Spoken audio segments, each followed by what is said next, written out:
Doctor Prakash Amte और उनकी पत्नी डॉक्टर मंदाकिनी आमटे ने कुर्ला पश्चिम में मां शीला क्लिनिक की दूसरी वर्षगांठ में भाग लिया और मार्गदर्शन किया। डॉक्टर प्रकाश आमटे ने कहा कि जरूरतमंदों के चेहरे पर मुस्कान लाना हमारे लिए बहुत बड़ा सौभाग्य है। डॉक्टर प्रकाश आमटे ने कहा कि देश में गरीबी दुर्भाग्यशाली है। 10 रुपये में क्लिनिक चलाना उल्लेखनीय है। लेजिम और ढोल के गूंज के बीच कुर्ला पश्चिम में मां शीला क्लिनिक की दूसरी वर्षगांठ पर डॉक्टर प्रकाश आमटे और उनकी पत्नी डॉक्टर मंदाकिनी आमटे का जोरदार स्वागत किया।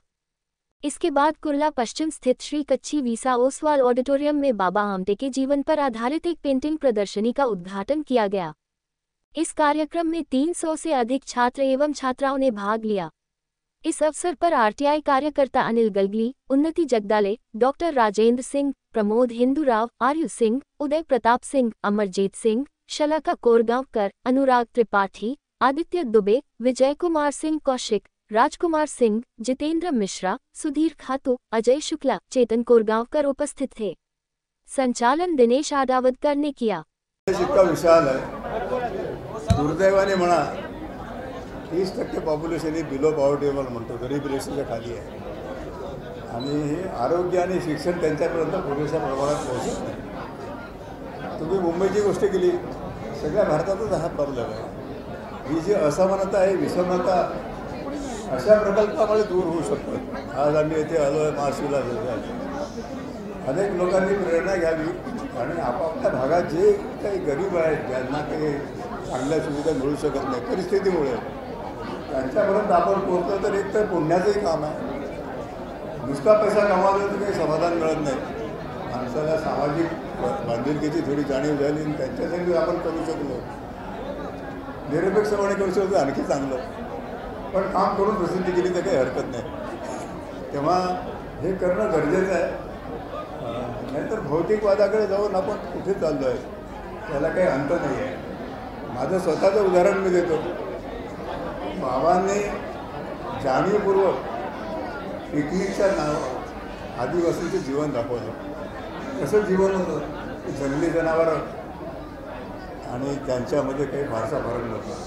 खायला अन्न नाही, मग जंगलात शिकार करायची, वन्य प्राण्यांची, पक्षी खायचे, अंगावर कपडा नाही, दिगंबर, थंडीच्या दिवसामध्ये शेकोटीपाशी झोपायचे, जळायचे। हे जेव्हा प्रत्यक्ष दाखवलं तेव्हा आपले डोळे उघडतात की आपल्याकडे किती सुखसुविधा आहे, तरी आपण आणखी त्याच्या मागे लागतो। ज्यांच्याकडे काही नाही ते बिचारे भीक मागत नाही, जे ते सोयरा करत नाही।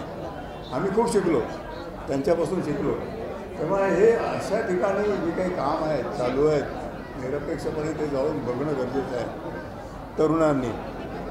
आणि आमच्या दोघांचा असा अनुभव खूप चांगला आहे की वेगवेगळ्या कॉलेजेस, मेडिकल कॉलेजेस, सध्या डॉक्टरचं नाव बदनाम झालं होतं, नुसतं पैशाच्या मागे असं होतं।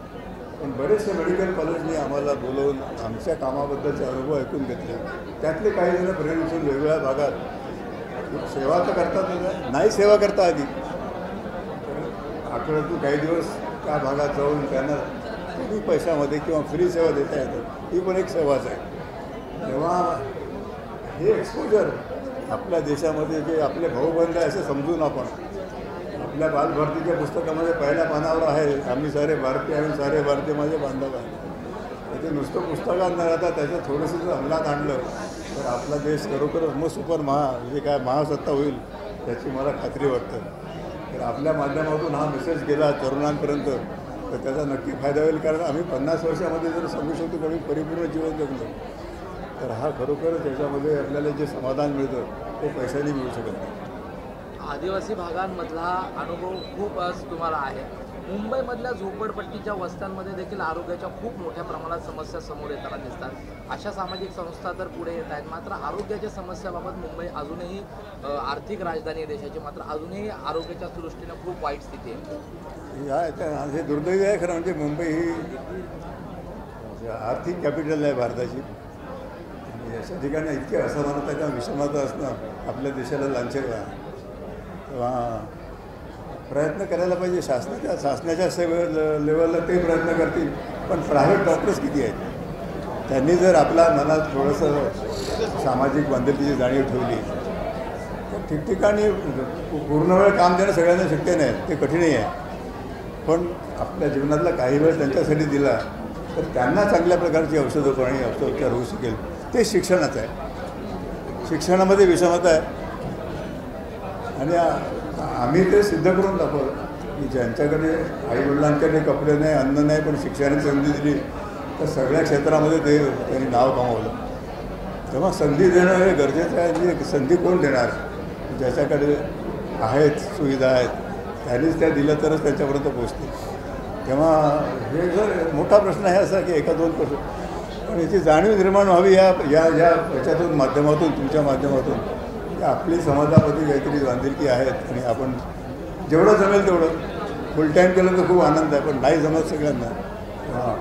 जेव्हा वेळ मिळेल तेव्हा शनिवार रविवारी आहेत वेगवेगळ्या माध्यमातून जे काम करत राहिले तरच सगळ्यांचा फायदा होईल. जी एकीकडे मोठ्या प्रमाणात कट प्रॅक्टिसिंगचा प्रकार वारंवार समोर येतो. बरोबर. अशा वेळेस तुमच्यासारख्या संस्था असतील, आज ह्या संस्थेने जे काम केलेलं आहे कसं पाहता याकडे?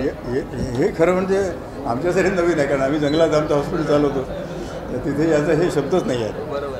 पण शहरात चालू आहे आणि ते वाईट आहे, ते वाईट आहे.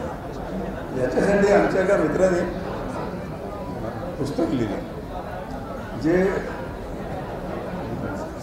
काय म्हणतात त्याला इथिकली प्रॅक्टिस करतात, त्या डॉक्टरांनीच लिहिलेली उदाहरणं आहेत की हे कसं वाईट आहे.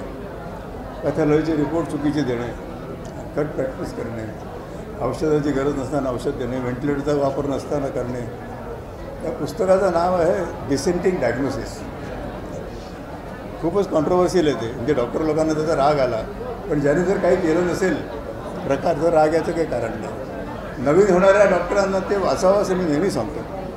आणि हे वाचल्यानंतर त्या पद्धतीने ज्याच्या काही गैरप्रकार केले जर नाही केले तर आपल्या पेशाला जे पूर्वीचा जे त्यांना स्टेटस होती, डॉक्टर म्हणजे देवाचं स्वरूप आहे, ते परत यायला मदत होईल असं मी नेहमी सांगतो. थँक्यू.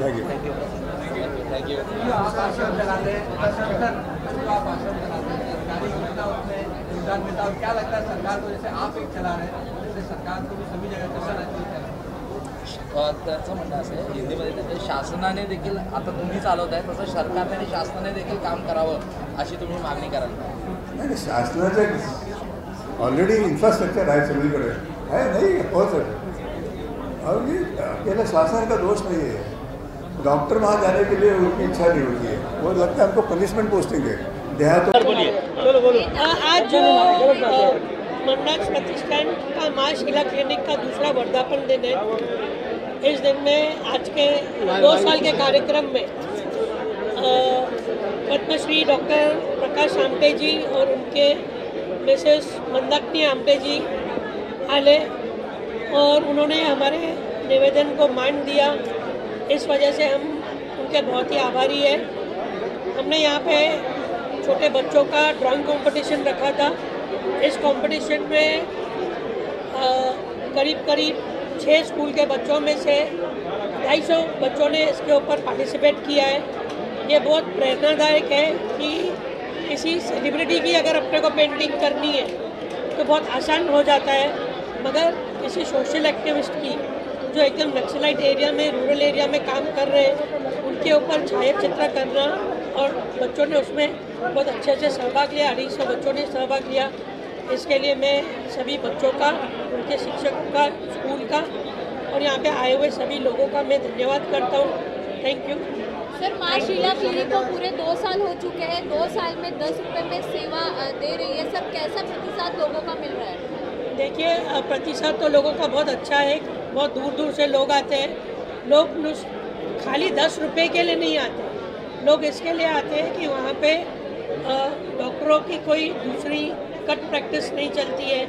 वहाँ पे इलाज जो होता है वो बहुत साफ तरीके से होता है. मैं किसी के बारे में बोलना नहीं चाहता हूँ, मगर जिस प्यार और ईमानदारी से डॉक्टर वहाँ पे काम करते हैं वो लोगों का प्रतिशत बहुत ही बढ़िया है. इसके लिए आप कभी भी आ सकते हैं, देख सकते हैं लोगों का प्रतिशत क्या है.